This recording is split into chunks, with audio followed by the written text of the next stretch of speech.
This is my relaxing non-makeup day, and it's a good opportunity, I think, to show you exactly how I apply Volufiline. It's almost empty. You also keep asking questions about risks and downsides, as well as whether or not the results last. So I will try to answer and explain in this video. I will repeat the exact placement of Volufiline as you've seen in my experiment video. It is so empty, it's hardly anything there.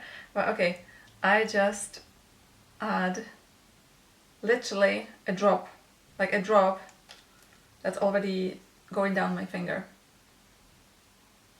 I do this thing, and then I place it at the corners of my nosy, and then a little bit down on my nasolabial folds.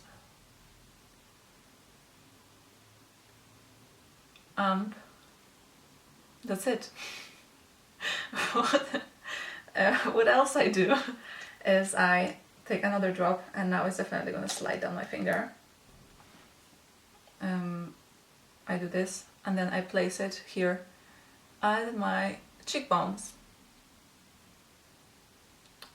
So that's the main area, and now whatever's left I just go under the eyes and here, like literally whatever's left. So now I do either whatever's left I just put on my lips, but now I have my lipstick just because when I'm talking my lips tend to get dry, so just for this video I have it. As I either put on my lips whatever is remaining on my fingers now, or I add another tiniest drop, just like literally a touch, not even a drop, and then apply on my lips, especially here on the top lip, but on the bottom lip as well. This, honestly, I just, massage into my hands. I probably go to wash my hands at some point, but I'm not really too bothered about whatever's left on my fingers. So that was the version from my experiment Volufiline video, but these days I've changed my strategy and I don't apply my Volufiline in this little area anymore, just because I've been doing it for a long time enough, and I think whatever's results I have now, this is the final result. So now I've decided to put Volufiline a little bit lower, and for this I prepare a little wand and just apply straight from the bottle on the line on one side and on another, squeezing very, very gently. I don't think I'm squeezing like a drop. I think I'm just squeezing very gently, and they tend to still go down, so without squeezing, I'll just hold it here so you see I'm not squeezing. I just distribute the oil up, in this place, just so it doesn't go all the way down and doesn't drip from my face. So that's it. That's it. And I also noticed a difference when doing it in this place, so I'm really happy. Really happy. When it comes to risks and downsides, I had a little surprise when I started doing a research, because all the time I associated Volufiline with epidermal growth factor, EGF, while EGF has rumors to have one quite significant risk, which I'll tell you in a second.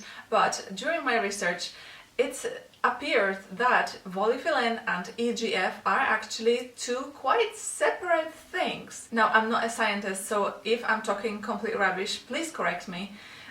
But the deeper I dug into it, the more it appears so. What I found about Volufiline is that it amplifies lipid accumulation pathways. It's involved in the formation of lipid droplets and the formation of long-chain fatty acids, and it promotes the formation and strengthens the installation of fat in the extracellular matrix. while epidermal growth factor stimulates cell growth and differentiation by binding to its receptor EGFR. And this receptor is important. I'll tell you why in a second.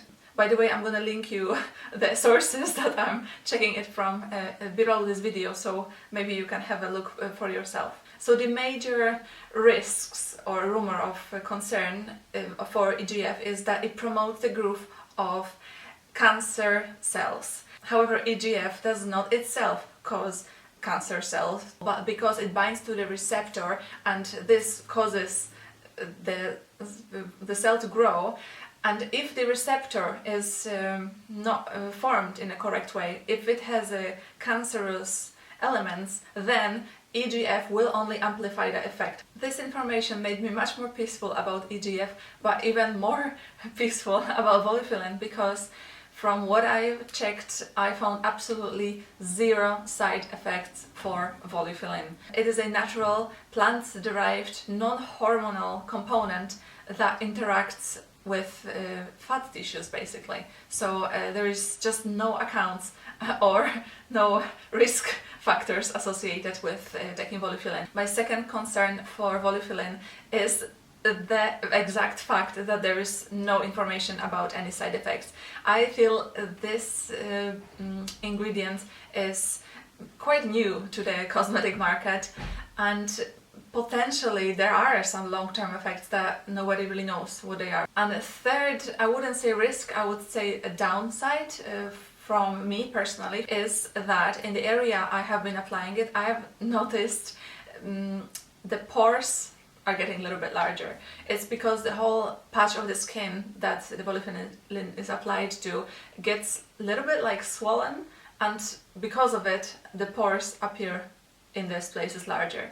This is not a major deal for me, not something that would make me to stop using it, because I'm absolutely in love with this product, but it's I guess some downside that it's worth for you to know if you have never used it before.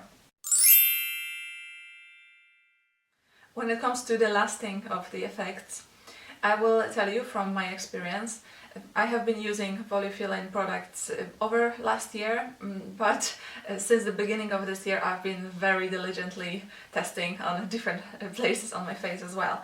So what I confirm what the producer says is that the fat layer under your skin is permanent, but what is changing is your face. It's constantly moving, changing, especially if you're practicing face massage just like I do.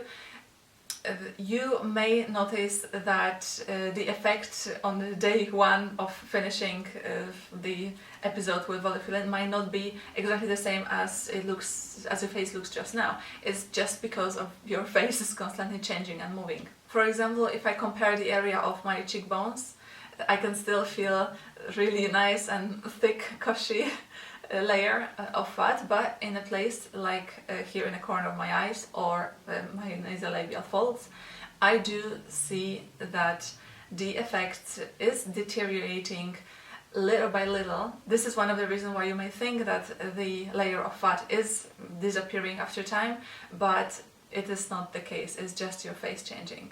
My little bottle of Volufiline is almost finishing now. I'll link you the exact place where I bought this. And while I was doing the research for this video, I've noticed another ampule by Sidmol that I didn't see before, so maybe it's a new thing. It's the ampule with EGF and the panthenol, and I'm really curious. Probably I'm gonna get it and test it as well. So I highly recommend this little product if you haven't tried it yet. Thank you very much. I'll see you again later. See you soon. Bye bye.